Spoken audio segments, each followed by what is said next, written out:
मैं इतने जोगा नहीं आया कि मैं दिल से भी गिरा लूँगा। बहुत मुश्किल है मेरे और ठीक हुआ था मुझे 3 बजे हूँ मैं तो काम नहीं हो सकता। 1 साल तो बारे गुर्दे के बारे बहुत तला इलाज भी करवाए ने खब्बे पासे पा लेदा मसला कारोबार नहीं हो सकता मेरा काम नहीं हो सकता मुश्किल हो गया मेरे लिए। हाँ जी डॉक्टर कहते हैं कि अगर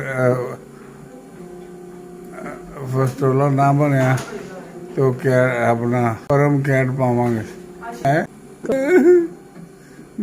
मेरी मदद की थी ताकि मैं अपने बच्चों का कुछ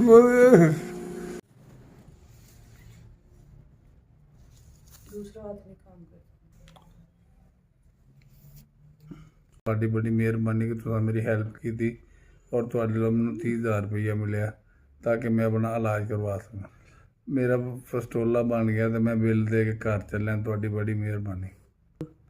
ਅੱਲਾ ਤੁਹਾਡਾ ਭਲਾ ਕਰੇ, ਅੱਲਾ ਤੁਹਾਡੇ ਤੇ ਰਹਿਮਤ ਕਰੇ। ਬੱਚੇ